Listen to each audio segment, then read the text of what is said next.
champion. A motherfucking champion.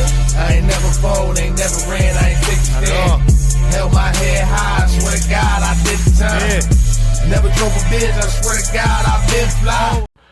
Hey, yo, man, y'all already know what it is, man. It's Life in the Pen, hashtag prison talk, hashtag in and out. It's that 7-1 half a dozen, that 7-1 with the devil on it. Y'all know where I'm from, Buffalo. And y'all always know I try to get the realest, man. Always keep the realest around, man, no matter what side they from, east, west, north, south. Man, if I find them, they from hell, I'm gonna go look them up. If they were from E.T. we going to get them, you know what I'm saying? If they saying they from Buffalo, you know what I'm saying? So we got the brother right here who's gonna tell you his story and tell you everything he went through, you know what I mean, throughout his bid and his trials, tribulation to his success, you know what I'm saying? Brother doing good for himself, you know what I mean? He turned his negative into positive. So I'm about to go ahead and let him introduce himself. Go ahead, bro, bring yourself in. Yeah, I'm Daryl Tolliver. Everybody call me D. Tolliver. From the west side, born and raised in Cold Spring. Been on the west side, Pine Harbor, for since I was 12. What that was like growing up? A major transition. Coming from one side of town to the other side of town, just like a different environment, different atmosphere. Growing accustomed to different people, from different walks of life. Oh, okay. So that's like, a lot of them don't know, the world don't know that, like, our east side is, mainly where, like, all the blacks be, and the west side is where all Latinos be. It's diverse. You know what I'm saying? So you being culture. You not Latino or anything, are you? No, we black. Okay. 100%. All right, so you being black and coming over here, especially what that was like in the 90s, right? Early 90s, late 80s, early 90s. So what that was like how it was like, did you feel any discrimination? Territorial, major discrimination. A lot of Spanish people was, we ain't gonna say racist, just biased. You know what I'm saying? Stuck to their soul, had their own community, and it was hard for us to fit in with them. So, we had fist fights with them, shootouts, all kind of stuff with 10th Street. You know what I mean? Like B-Lo, Choo, Rest in Peace, was it Mongo, a couple other people, Skip, you know what I'm saying? Now it's all love now. We grew up, and we just looked past that. But it was rough. Late 80s, early 90s, it was rough growing up on the west side. Shout out to C Damage, man. Yeah, shout out to C Damage. Absolutely. Shout out to Dog, Nino. Cowboy for real. Yeah. All right, so you know what I'm saying, how many growing up, I know you probably went through some trials, some tribulations. So it forces you to put yourself in situations. How many bids did you have? I did a 6 month, 5 years probation. I did a 2 flat. I did a 12, and then I did 2 violations. So altogether, probably like 14, 15. For the 6 months, 5 years, how'd that happen? Drugs. Out here choosing the wrong path, trying to get a Splash on you, get some. quick couple dollars, trying to survive. Got caught up, not being smart. Yeah, it happens. That's what, life in itself, the word, especially the environment we come from, is just, most of the time it's bound to happen. Definitely. Your second gun case, 2 flat. Streets, streets is crazy. Us being on the west side, going on the east side, going to parties, dealing with different individuals from different neighborhoods could cause animosity. You know what I'm saying? People don't know where you're from. And I had to protect myself, by any means. So I had the motto, better have it with you than without. That's a fact. If I said that right, but that's my mom. I gotta have it. No, you gotta. Especially when you living that life. It's not to endorse it in no type of way, but when you out here and it's in the field, you gotta protect yourself. And people don't understand that, man. Because at any moment, somebody might try to slip up on you and just for a reputation. And that was the way of life back then. You know what I'm saying? Compared to now, it's much different. But that's how I was moving, and I got caught up just trying to protect myself. Now your third bid. Another gun case. So I got 2 gun cases, and I had a criminal contempt. Criminal contempt. Explain to people what that is. Criminal contempt. Relationship. Got into it, with my girl. We got a little verbal dispute. They gave us order of protection.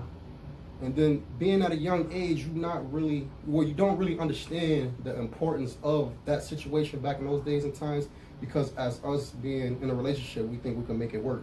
We think we can work through the BS, which it didn't work. So we got caught together, and I violated the order of protection because we thought we could be back together.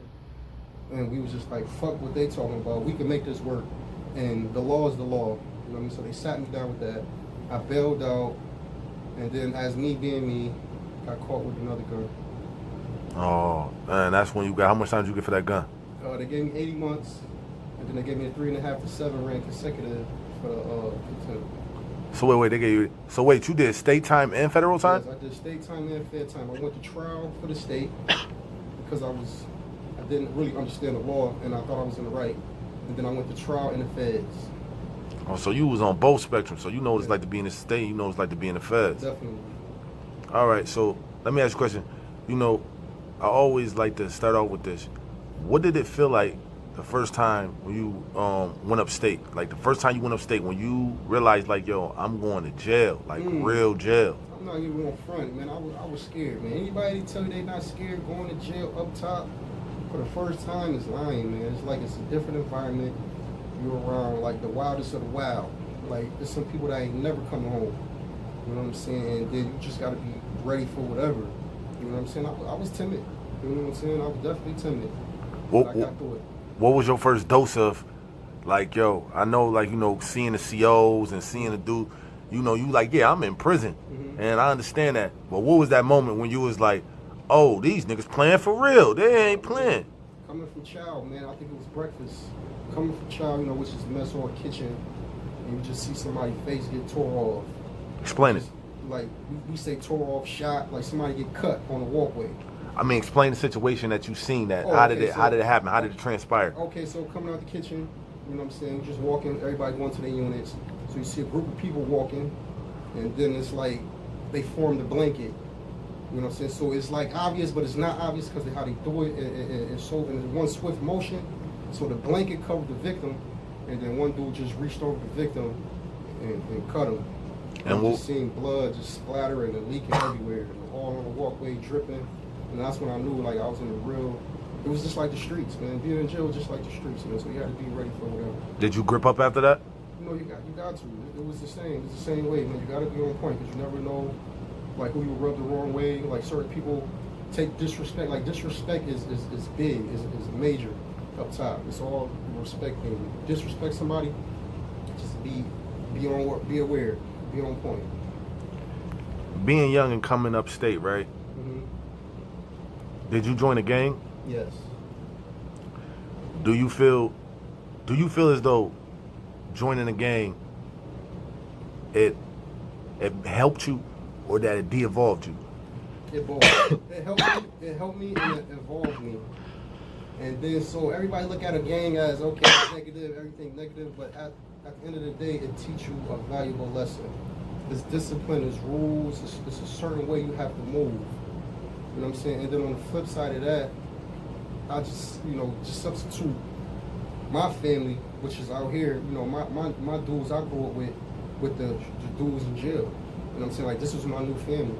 Like, these is the people, like, we hung around each other. You know what I'm saying? So I just got caught up in that environment, that atmosphere with the wrong crowd. What was you? I was Brim.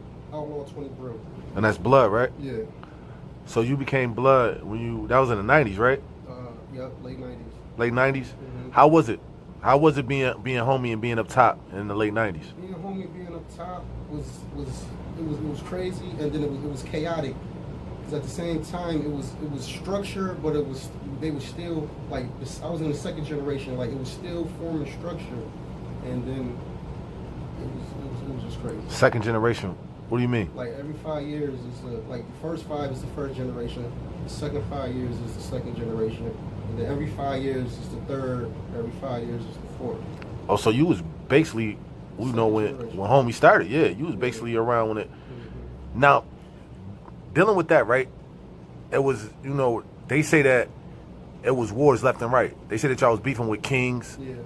Other gangs. Mm-hmm. How was that? Did you get in any wars with the Kings? Well, of course. See, when Blood first started, how the Spanish people, I don't know why, but it was they just geographic, you know what I'm saying? And they stuck together, you know what I'm saying? That's why I commend them and I respect them, because as a culture, they stick together.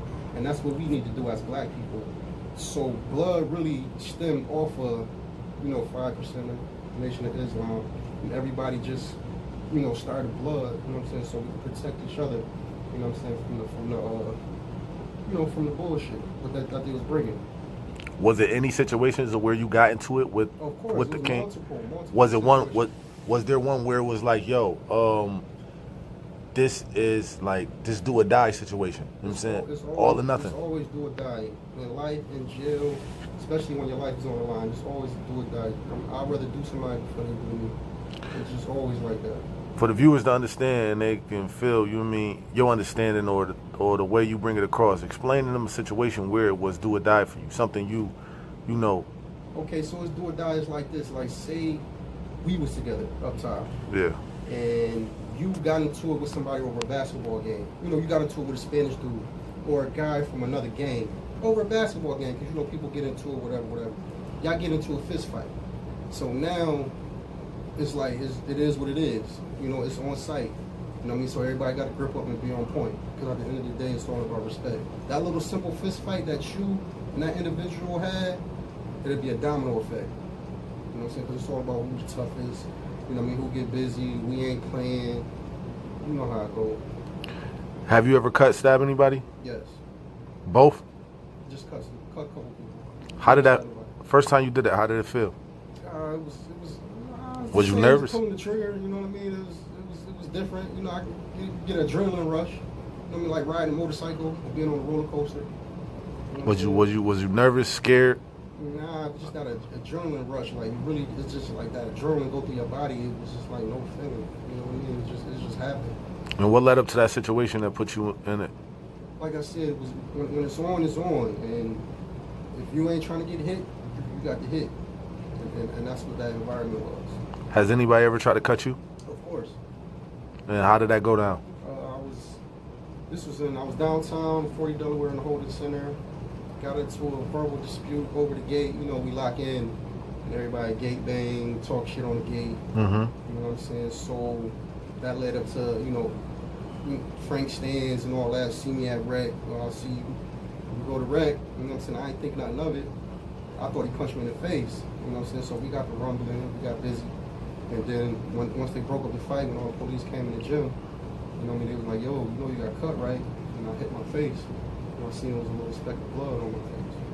But I just never thought it could happen downtown in the Holden Center. You know what I'm saying? So, you know, it shot me in a way, but like I said, my adrenaline was running, and you just got it in. I never knew I was cut till like after the fact. After that situation happened, you realized, I mean, it can go anywhere. Did that put you more on point? Of course. Definitely put me more on point. You know, you can't underestimate nobody. I don't care who they are. You know, you don't underestimate nobody, especially in prison. You don't know what a person going through. You don't know how much time somebody facing. You just don't know a person's situation. It could be something minor, it could be something major, but just being in that environment, that atmosphere, you can't underestimate nobody. Now, you know, throughout your bids, right? Mm-hmm. You know what I'm saying, and I'm gonna ask this: when you came home the first time, did it sink into you that, you know, like you just did a bid? Did you even care? The 6 months, 5 years, man, I was gladiator, man. I was like, and then just that's how I know how young-minded I was. It was like it was nothing. It was like I was on vacation. You know what I mean? It was just and now that I look back, and it was just how naive I was. Like, it was just stupid. Like, I came home ready to party. You know what I mean? Pick my gun back up. You know, let's smoke weed, man. Where it's at, man? I was on vacation, man. Let's do it again. I came home like how Pop came home, man. That's 6.5 years ain't doing nothing. Then when you got locked back up, how did that feel? Then the 2 years, it was kind of the same way. And then when I came home, I was taking baby steps, because that 2 years was really like a focal point in my life. You know what I'm saying? I had a couple kids. I started seeing them get older.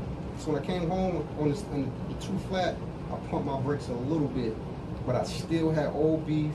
You know what I'm saying? I still had my boys, my crew. They still was getting into things.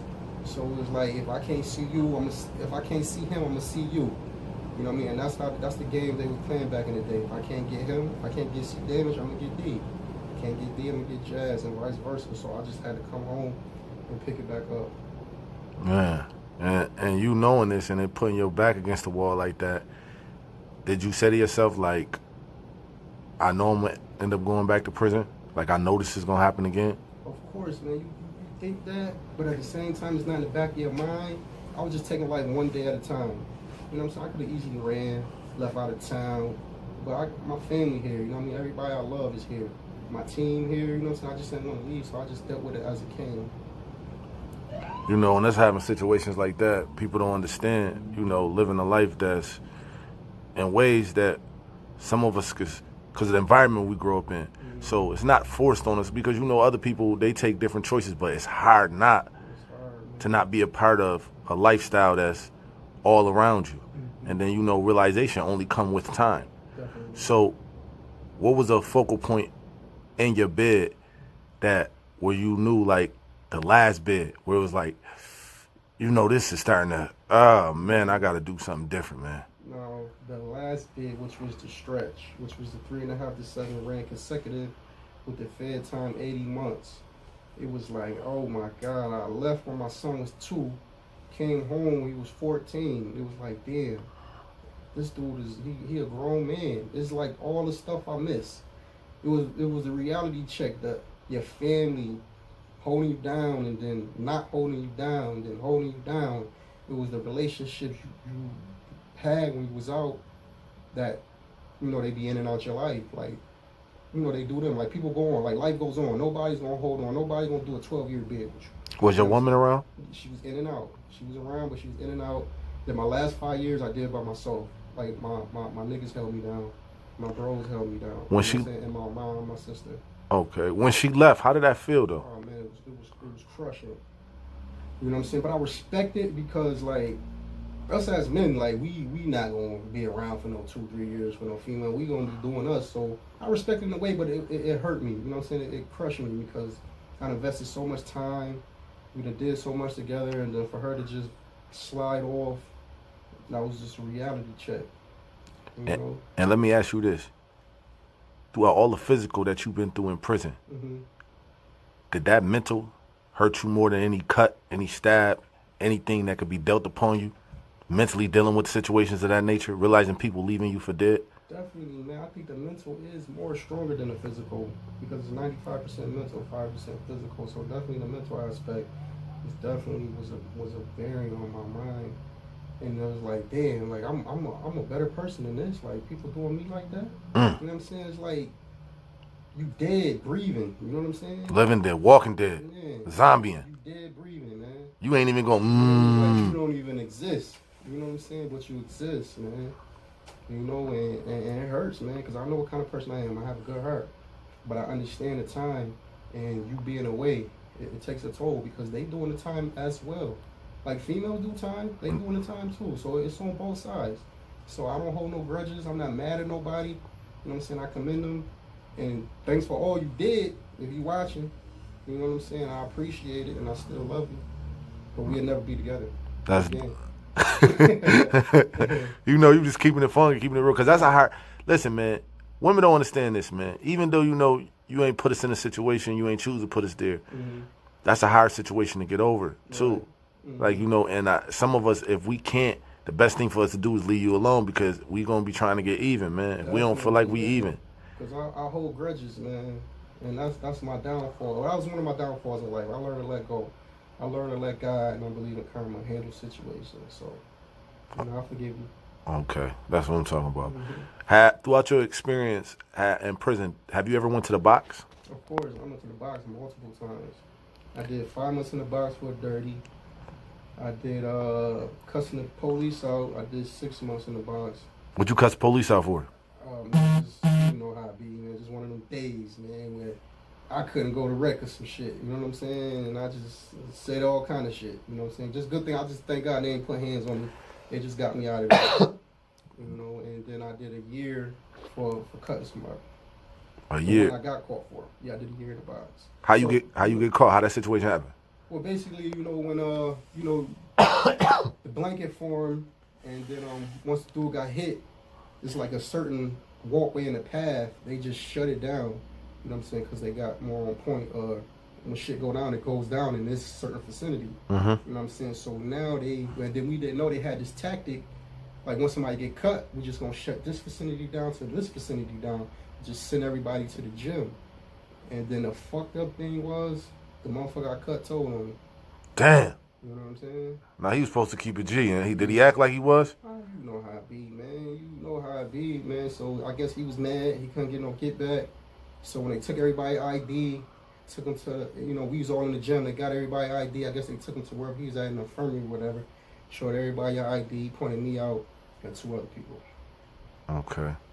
Being in the box, right? Mm-hmm. Like, that's really like, people don't say that's a jail within a jail. Jail within a jail. And that's really dealing with them the 4 walls you might have in whatever facility you in.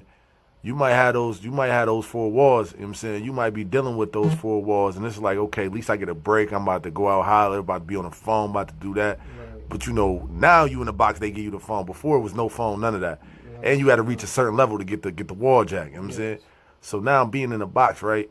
And all you got is them 4 walls. Mm-hmm. What was some moments in there where you were just like, why, man? Okay, so I'm going to start with the good, and then I'm going to go with the bad. The good part, when I went to the box, I got a letter in the mail, I got my GED. So I passed my GED before I went. Congratulations. I was happy for that, you know what I'm saying? Then the second part, I went to the time allowance committee. I had got my date, but I was going home 2 months later, because when you get your date, it's always 2 months later. Mm-hmm. So they took my date. You know what I'm saying? So that was like the super crushing, like, eye opener right there. Like, oh my God, I could have went home in March. Now I got to do this program, ART, and it might take you 4 or 5 months to get an ART, and then that's just a six week program. You see what I'm saying? So it was like I came home a year later after my CR date. Damn, a year later? Yes, after my CR date. So yeah, that was just major stupidity on my part. And I know, like you be like, when they told you was took that date from you, I know that was a pitfall. I was crushing, all because I had something to prove, man. Just being young, hot-headed, not thinking, you know what I'm saying, not caring, you know what I'm saying, not understanding the importance of being free instead of in jail. You know what I'm saying? I just took that for granted. And then that year in the box, man. Did you get into it with any of your bunkies? Of course, man. You know how that be, man. You fart too much, man. You out of here, man. You know what I'm saying? Like, all that, don't touch my tray when they come through the slot. You gonna grab the one on the top, I'm gonna grab the one on the bottom. If you sleep on the bottom, you grab the one on the bottom, I'm grabbing the tray on the top. Don't touch my tray. You know what I'm saying? Brush your teeth before you talk to me. You know what I'm saying? You know the whole formalities, man. What about when the mail come through the slot? The mail come through the slot, man. You grab it, hand mine to me. If not, keep it pushing. All that holding on to the mail, looking at that, we ain't playing no games. You know what I'm saying? But I never had a situation where somebody wrote my girl, you know what I'm saying? Because I would always learn from an old timer, you know what I'm saying, to rip your addresses off your mail. So I won't have to whoop your ass or get my ass whooped because you want to, you know what I mean, write my girl or my mom or somebody, you know what I'm saying? So I just picked that up at a young age just to rip the addresses off the mail. Have you ever took any losses in prison and fights? Oh, of course. I mean, I'm not no super gangster now. I got my ass whooped, you know what I'm saying? And I gave out a couple. You know, after you took a loss though, did it weigh on your ego or was you just? Of course, man. I just had to go get in that gym, man. I had to get in shape, man. I had to go get back in that gym and just hit it even harder, man. I had to condition myself. You know what I'm saying? Get more mentally because you never know like when it could happen. So you just got to be ready. You know what I mean? Physically, you know what I'm saying? So I just took that L and just took it to the gym and just turned up. All right. Now, I don't mean to dwell on the homie thing, blood, but you know what I'm saying? The viewers be wanting to know certain things in certain situations. Yeah.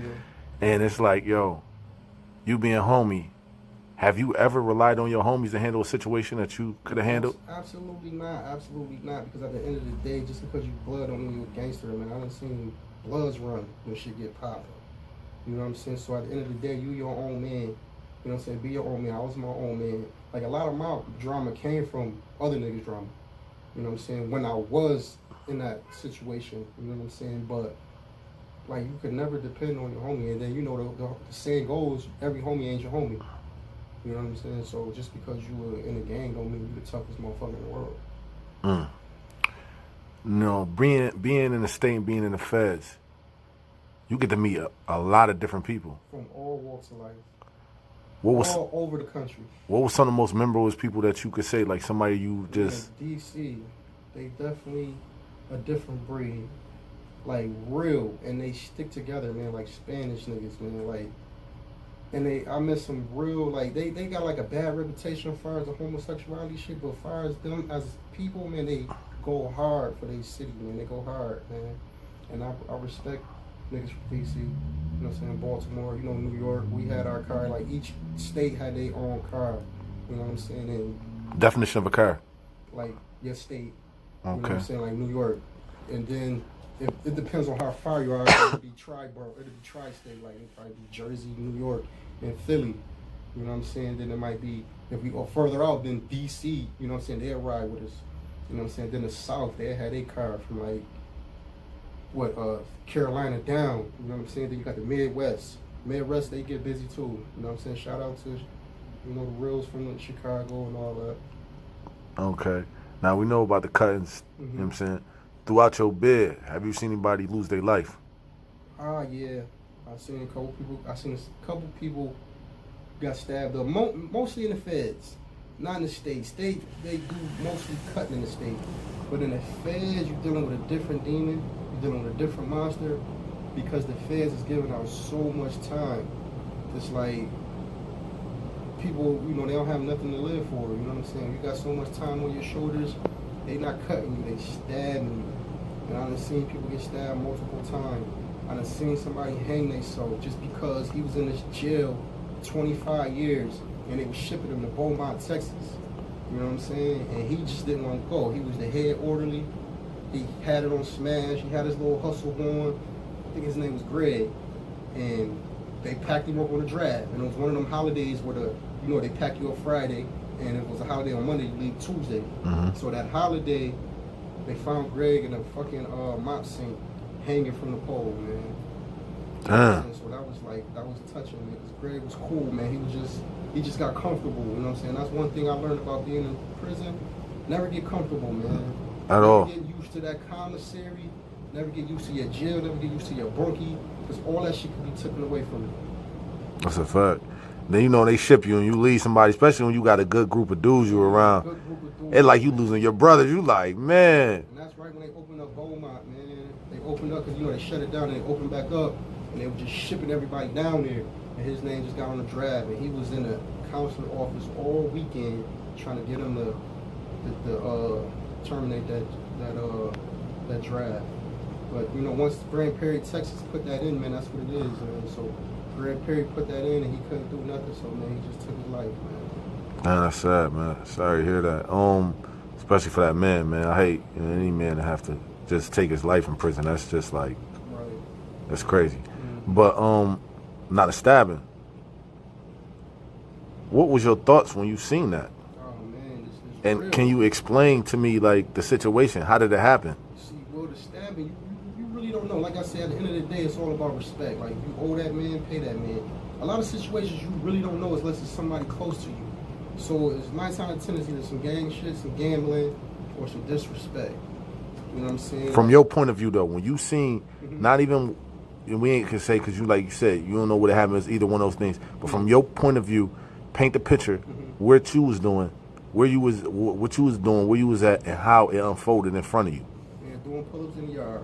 When you doing pull-ups in the yard, it might be like 5, 6 dudes behind you. So you go up, pull up, dip, and then you just see a group of people spinning the track. You know what I'm saying? I went up, did my set, came down, did my dips. So I'm walking back in line. As I'm standing in line waiting to do my set, I just seen a group of people just swarm on this individual. And then all you just seen is the underhand motion, the overhand motion, and then he just tore ass and just ran right across the yard, to the CO bubble. You know what I'm saying? So you see his t-shirt tore off, you see blood, you know what I'm saying? You just seen the whole, it was a scary situation. So when the feds, when they come, they just made everybody, get on the ground or whatever. You know what I'm saying? And they took the individual out. And then usually, like, when the stab is like that, they don't know how big the problem is, how far the problem is going to escalate. You know what I'm saying? So, usually we go on lockdown for a couple days or 2 weeks, determining how serious the situation was. Now, being whatever state that you from, is it mandatory that you go with your state? If your state, if Well, NY of course, going, it's mandatory that you go with your state because that's where you're from. Like I'm from Buffalo. I'm from New York, so I can't run with nobody from Baltimore because I've never been to Baltimore, and their whole way of life is different. You know what I'm saying? So me being from New York, I got to run with the guys from New York. And then just being from New York, it's a paperwork situation. Like, you got to have your paperwork. If you ain't got your paperwork, they check you in. You know what I'm saying? So they still going off that paperwork in the feds. also as soon as you hop off the bus in the feds, you got to have that paperwork, man. You got 30 days to get that paperwork, or you out of there. Simple as that. they gonna send you out there, or they gonna tell you to sign in. Either one way or the other. You know what I'm saying? If you're gonna be a knucklehead, they get you out of there. They pay somebody to get you out of there. You out of there, especially if you high. You know what I'm saying? So like I said, I went to trial. You know what I'm saying? I had my minutes. I had everything I needed. You know what I'm saying? So I was good. You know what I mean? Do dudes look out for dudes more in the feds or the state? Of course, man. Dudes look out for more because it's like, this is what we on. We New York as a whole. Like, we a family. Because it's us against like 50 other states. You see what I'm saying? And then in the state, it's like every man for themselves. In the state, unless you know, with a group, or you're moving with a movement, or you know, you're Muslim or you're Christian, or you know what I'm saying. So it's different. There's different, you know, groups. But in the feds, it's just like we won. Like even certain Muslims run with New York. You know what I'm saying? You know, like the Muslims got a car, Christians, and then New York, then Jersey. Like each state had their own car. So us as New York, Buffalo as a whole, like we stuck together more in the feds than in the state. Oh, okay. Yeah. Because we might, like New York, we might get into it with DC, where like it might be like 70 DC dudes, and it might be like 30 dudes from New York. You know what I'm saying? So, but we need each other, so we won't just get violated. And you gotta stick. So what happened if a dude got his paperwork is right, but he be like, you know what? I'm doing this by myself. I ain't. Yeah, he good money. He good to go. He can just be on his own. He can be on his own time. And we ain't gonna let nobody do nothing to him. You know what I'm saying? At the end of the day, he always gonna come back home. You know what I mean? He always gonna sit at the table. You know what I'm saying? Because we got a table. Each car got their own table. They sit at the mess hall and in the yard. So he always welcome, man. He do his own thing. As long as he good, he good money. Ain't nobody gonna pick on him. Did the officers treat you different in the feds than in the state? Of course, man. It's a major respect, man. So they very professional. You know what I'm saying? The state, they, as long as you stay out their way, they gonna stay out your way in the state. But in the feds, they cater to you a little more. Okay. What they call them? What they call in the state is COs. What they call them in the feds? I think they call them COs too. If I'm not mistaken. Oh, they call them COs too. Mm-hmm. You know, throughout our bid and throughout being in prison, it's things that you see that you say to yourself like, I know that this is a fact, and for sure in my mind, I can never let that happen to me. I can never let my disposition as a man be jeopardized in any physical, mental, spiritual form, however a man may try to violate me. Has a man ever tried to violate you in a very disrespectful way, or have you seen another man get violated in a disrespectful way? And I ain't talking about just some rape or anything like. No, I'm talking about making a dude shit in the corner, or he had to play the post over here on some kid stuff, or something that made you say to yourself like, how can another man let another man treat them in that form? See, I'm gonna give it to you like this. Who you are as an individual going to determine if you're going to have a rough bid or an easy bid. It's all on your character. Like, if you move a certain way and you command respect, you're going to get respect. If you move like a lame, you act like a lame, you're going to get treated like a lame. It's the same way in the streets. You know what I'm saying? If you move like a lame, act like a lame, it's going to violate you like a lame. If you move with respect, you move accordingly, you stay out of people's way, you're going to get respect. You know what I mean? So just thank God I wasn't never violated, you know what I'm saying, and disrespected, you know what I'm saying, to the point where I had to stab somebody, you know what I'm saying, because the atmosphere from the feds was different from the atmosphere from the state. You know what I'm saying? In the state I just did what I wanted to do, but in the feds you had to move accordingly because you're dealing with dudes with multiple life sentences. So it's not like you just gonna cut this man and you going about your business. It's do or die in the feds. You see what I'm saying? So, you know what I mean? All that, we gonna shoot the fair one and all that. They gonna have a big meeting in the yard. It's gonna just a whole bunch of politics. Oh, the feds don't. You just can't just say, yo, I want to fight something. Nah, it's not. We gonna dead that because if you know, somebody else might feel some kind of way. It's not like me and the dude from Baltimore get into a fair one. It's gonna be a big meeting in the yard. There's gonna be Baltimore, DC might be running with Baltimore, then there might be New York and Jersey, and we're gonna iron that shit out and get to the bottom of it. You know what I'm saying? If you wrong, 9 times out of 10 they're gonna vote you out of there, or they're gonna deal with it. So the politic situation is real major in the feds. Oh, so they got Survivor in the feds. You got to. They voting niggas off the island. Voting niggas off the island because this is dudes gonna be there for multiple life sentences, man. They trying to have a comfortable bed, man.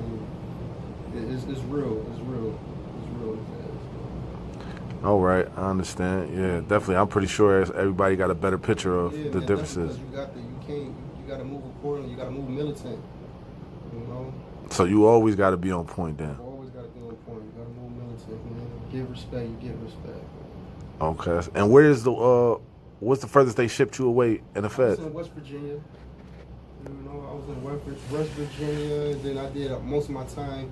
I did 2 years in the pen, Allenwood, USP. I did 2 years in Schuylkill, and then I did my last year in West Virginia, McDowell. And then when I did my violation, I was in McKean for a year. And where Fort McKean at? McKean is right there in PA. Oh, okay. Yeah, McKean is in PA. Oh, that's why they send most everybody, right? Yeah. All right. So, what's some of the things that you accomplished in prison fire as to better yourself? Oh man, I did a lot of reading. I took a couple business classes. Learned just all kind of stuff, man. But mainly the business classes. I never took no arts and crafts, no custodial maintenance. You know what I mean? Nutrition classes. I got all kind of certificates, man. Did the feds have more programs in the states for you? Did the state? Yeah, the feds definitely have more programs than the feds got more programs than the state. The state, you got, phase 1, phase 2, 3, ART, and ASAP. You know what I'm saying? See, the feds, they might have a drug program, and then they got the business classes, they got the nutritious classes, they got the, the education classes. They got all kind of classes that you could just have on your credit. So when you go to the, see a counselor at the end of the day, they drop your points so you could go to a, a better facility. But they definitely have more to offer than the state because I guess they get more money. Okay. And since you've been in the feds, how do you feel about now that that bill been signed to where dudes, it's like they cut all that time? Man, I think it's a blessing, man, because they were talking about that since 2010, man. That's definitely a blessing. They've been talking about free to people since 2010, and I was there when the crack law changed, so I was seeing dudes immediate release. You know what I'm saying? And that was a blessing when the crack law changed. And just when this go through, man, that's gonna be a super blessing. Just, man, free the people, man. And I just hope they do something positive, man, with their life, man, when they get out. No, that's a fact. Have you ever lost anybody since you was in jail? Oh man, I lost my grandmother. How that made you feel, man? Peace, man. Like it was reality, but it wasn't. You know what I mean? Because I was gone and I was away. You know how like when somebody passed away, it's not reality until you see him in that casket. Mm-hmm. You know what I'm saying? And I wasn't able to see her in that casket. You know what I'm saying? But it hurt, but it didn't because that reality didn't set in.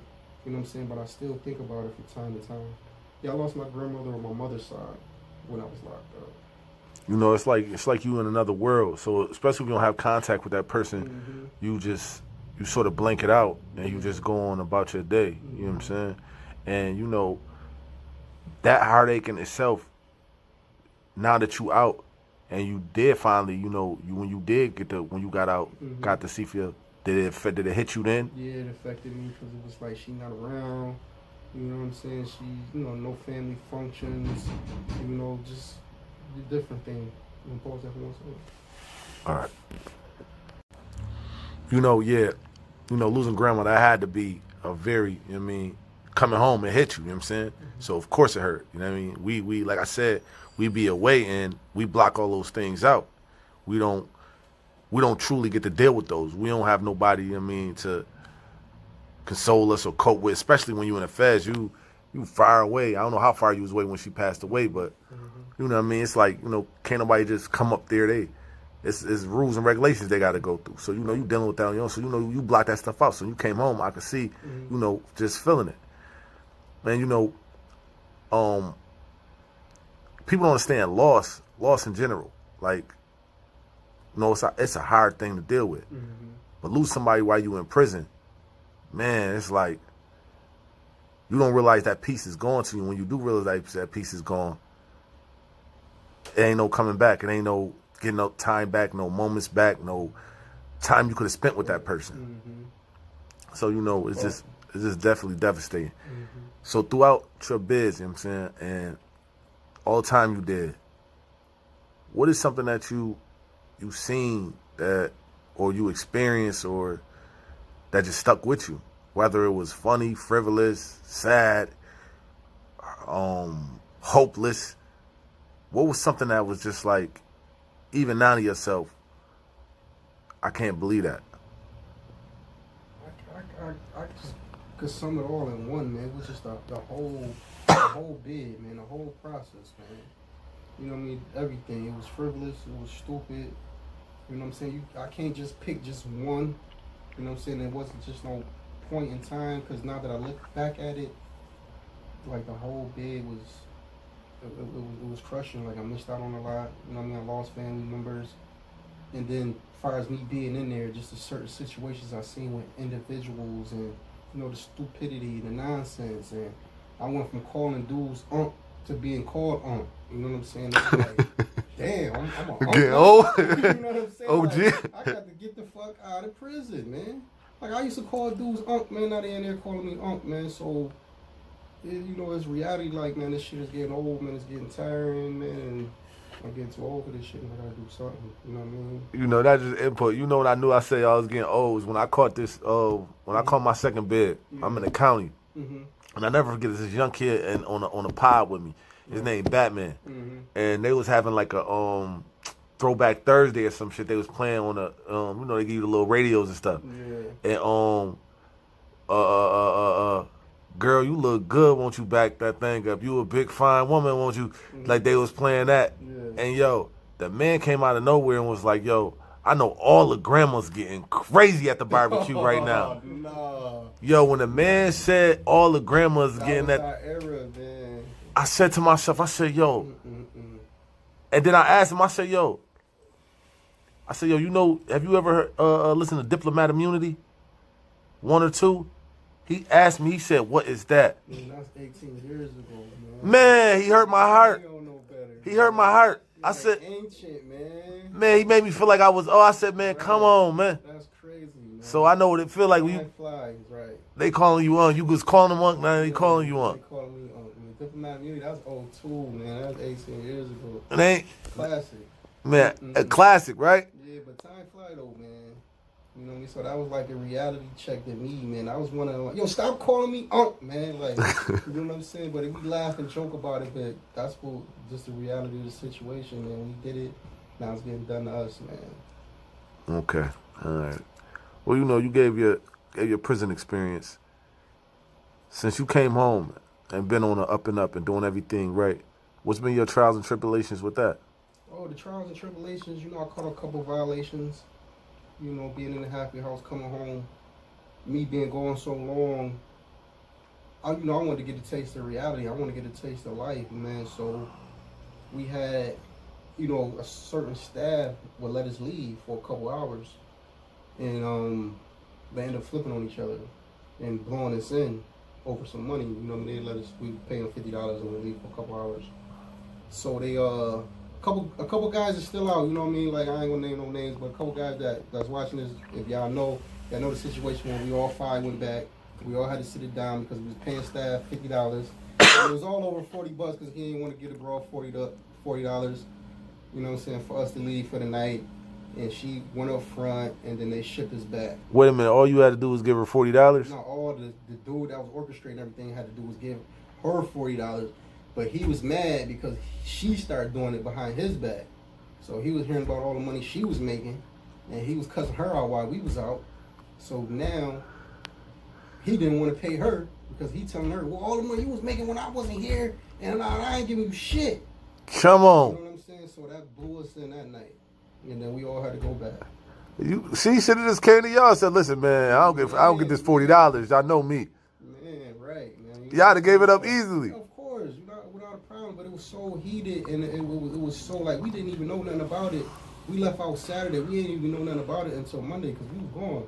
You know, we'd come back an hour before shift change, so when we come back, like, we laying low. So we really didn't know what happened until shit hit the fan.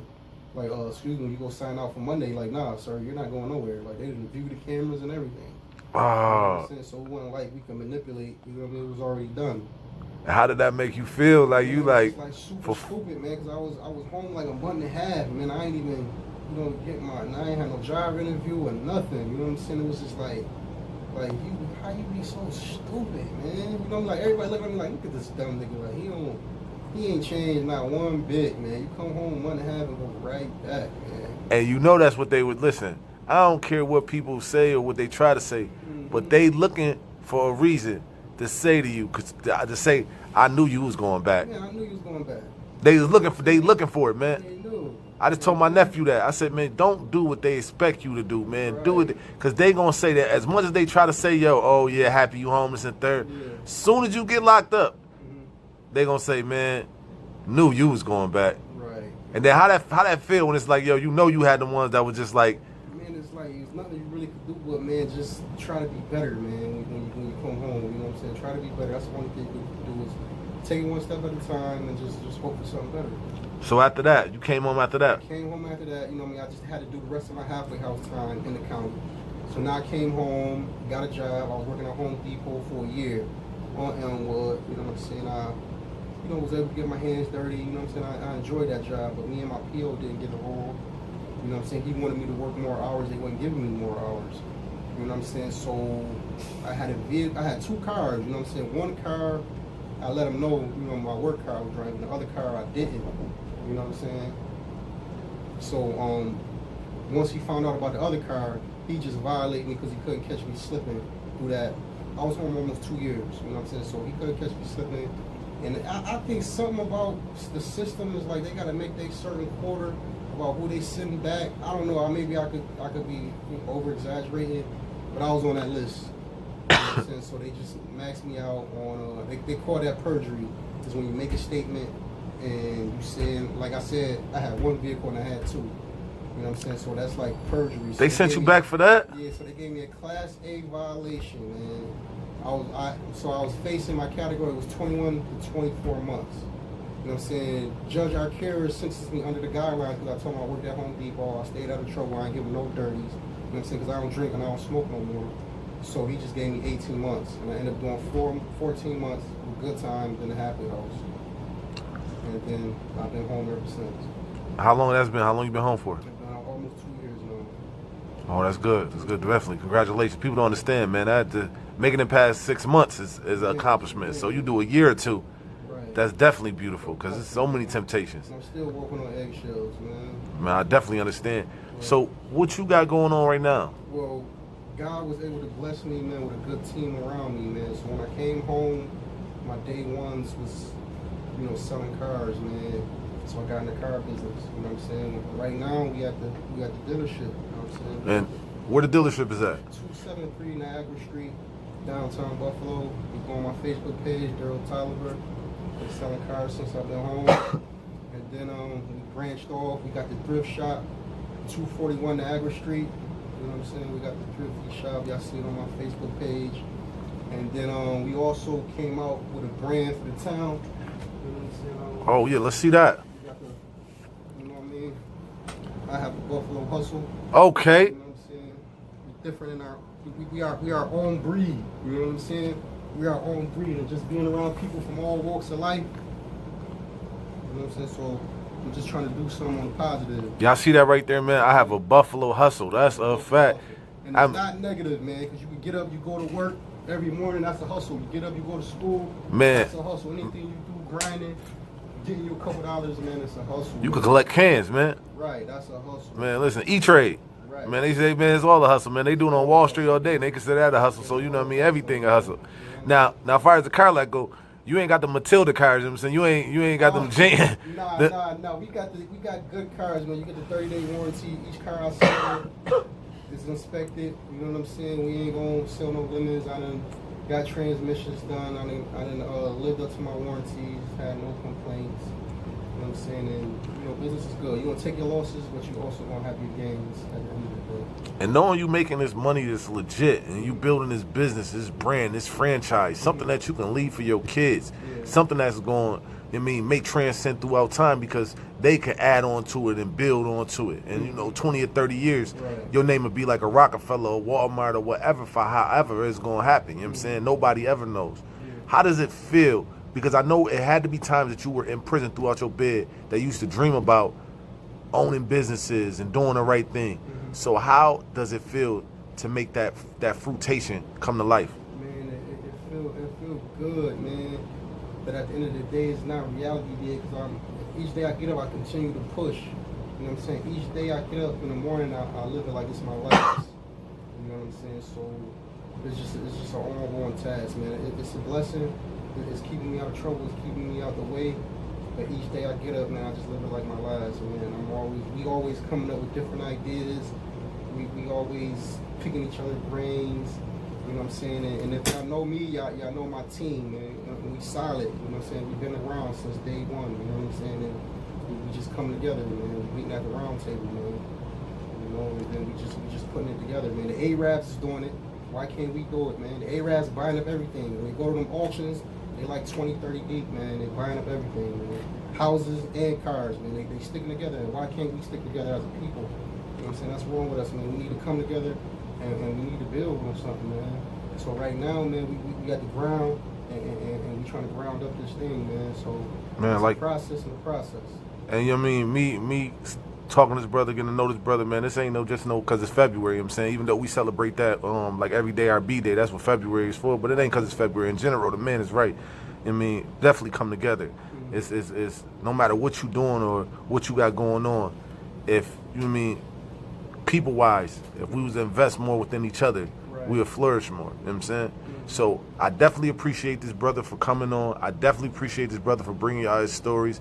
Man, come get some cars. Man, come check out the store. Come get that Buffalo hustle. Man, come get that Buffalo hustle. Man, I have a Buffalo hustle, man. You know what I mean? Come support this man. Black man, he done changed his life around. Let's get it, man. Yo, thank you, bro. I appreciate that. Yo, listen, man, if you just tune in, man, hit that subscribe button, hit that notification bell. Y'all see what it is, man. East side, west side, wherever. We gonna make it happen, man. It's Buffalo for Buffalo. That's 7-1 half a dozen. That's 7-1 with the devil in. It's Life in the Pen. Hashtag prison talk. Hashtag in and out. Let's go.